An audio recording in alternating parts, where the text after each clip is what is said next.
اسلام سمجھا ہے, سرکار دو جہاں کی پوتر جیونی کا مطالعہ کیا ہے اور اپنا دل نکال کے مصطفیٰ کی جی بھر کے تعریف کی ہے. ایسے بڑے بڑے لوگ, یہ کم پڑھے لکھے لوگ, دو چار ٹیکا لگا کے 2 ٹکا بھیک مانگ کے کھانے والا, یہ کیا جانے مصطفیٰ کیا ہے. اپنے لوگوں کو الو بنانے والا, یہ کیا جانے مصطفیٰ کیا ہے. یہ کیا جانے مصطفیٰ کیا ہے. مصطفیٰ کیا ہے, ڈاکٹر مائیکل ہارٹ سے پوچھیں, ڈاکٹر لامارٹن سے پوچھیں, ڈاکٹر رام کرشن راؤ سے پوچھیں, گاندھی جی سے پوچھے, امبیڈکر جی سے پوچھے, گرو نانک جی سے پوچھے, ہندوستان کے بے شمار ہندو رائٹر سے پوچھے, اس نے اپنا دل کھول کے کیا رکھ دیا ہے. میں بتاؤں گا, ذرا پہلے یہ مضمون میرا مکمل ہو جائے, اس کے بعد میں بتاؤں گا کہ ہندوستان کا ایک برہمن, ایک ہندو, وہ کیا بولتا. وہ کہتا all these magnificent roles in these departments of human activities he is like a hero. یہ خبیث مردود جیسے 1 لاکھ آدمی کو وہ میسور یونیورسٹی کا پروفیسر پڑھائے گا, لکھائے گا, وہ پڑھا لکھا آدمی ہے, ہائیلی کوالیفائیڈ ہے. یہ جاہل ڈگریڈ, یہ سرکار کس شان میں گستاخی کرتا ہے. وہ ڈاکٹر رام کرشن راؤ بھی ہندو ہے, وہ کیا لکھتا. وہ کتاب اس کی بھی آج پریس سے چھپ کے باہر آئی ہے, بالکل ہر بڑے بک اسٹال پہ وہ کتاب موجود ہے. وہ کتاب ہے محمد دا پروفیٹ آف اسلام. اس کتاب کا ایک پیراگراف پڑھیے, وہ کیا لکھا ہے. وہ لکھتا ہے کہ اسلام کے پیغمبر نے جو ہمارے جیون کے ہر چھیتر میں, انسانی جیون کے ہر چھیتر میں جو انہوں نے مارگ درشن کیا ہے, راستہ دکھایا ہے, جینے کا طریقہ بتایا ہے, جو ہمارا گائیڈنس کیا ہے, جو انہوں نے رولز اینڈ ریگولیشنز دیے ہیں, وہ کہتے ہیں اس کو دیکھ کر یہ کہا جا سکتا ہے اس پرتھوی کا لاجواب انسان کوئی ہے تو محمد عربی کی ذات الہی. وہاں لاجواب انسان, انہوں نے اپنی زبان میں ہیرو کہا ہے. all these magnificent roles in these departments of human activities he is like a hero. اپنی زبان میں اس نے کہا ہے کہ اس روئے زمین کا ہیرو, یعنی بے مثال انسان, عبقری شخصیت اگر کوئی ہے تو محمد عربی کی ذات گرامی ہے. وہ بھی تو غیر مسلم ہے, وہ تو کتاب ہی لکھ دیا ہے. اب پوری کتاب پڑھنے سے تعلق رکھتی ہے.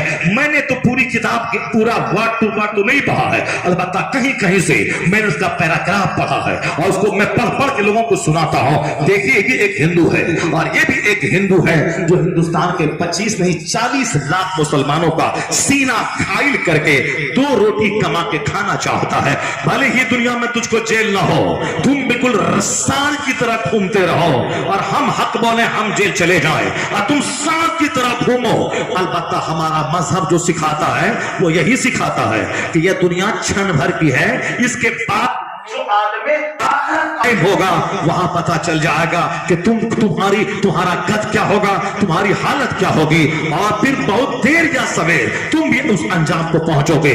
کیونکہ جب فرعون نہ رہا, نمرود نہ رہا, حامان نہ رہا, شداد نہ رہا, ابو جہل نہ رہے, یزید نہ رہا, کوئی جب چنگیز خان نہیں رہا, تو آج کا کوئی نمرود بھی نہیں رہے گا, آج کا فرعون بھی نہیں رہے گا, آج کا حامان بھی نہیں رہے گا, آج کا یزید بھی نہیں رہے گا. میرا خدا وہی ہے جو کل کے نمرود کو مچھر سے تباہ و برباد کیا, وہ آج کے نمرود کو بھی مارے گا. خدا کا فیصلہ دیر سے آتا ہے مگر ضرور آتا ہے. کسی کو 400 سال کی چھوٹ دیتا ہے, اس کے بعد فیصلہ آتا ہے. اسی چاہے امریکہ کا جو بائیڈن ہو, چاہے اسرائیل کا نیتنیاہو ہو, اگر وہ اپنی ٹیکنالوجی کی بنیاد پر اگر وہ کسی آدمی کو زمین کے اندر سے کھوج کے نکالتا ہے, اسے مار لیتا ہے, تو یہ مت سمجھنا کہ اسلام صحیح نہیں ہے, قرآن صحیح نہیں ہے, مصطفیٰ صحیح نہیں ہے. خبیث میرا قرآن کہتا ہے اللہ کے نزدیک 400 سال وہ معمولی سی مقدار ہے. 400 سال کی چھوٹ کے بعد اللہ جب پکڑتا ہے,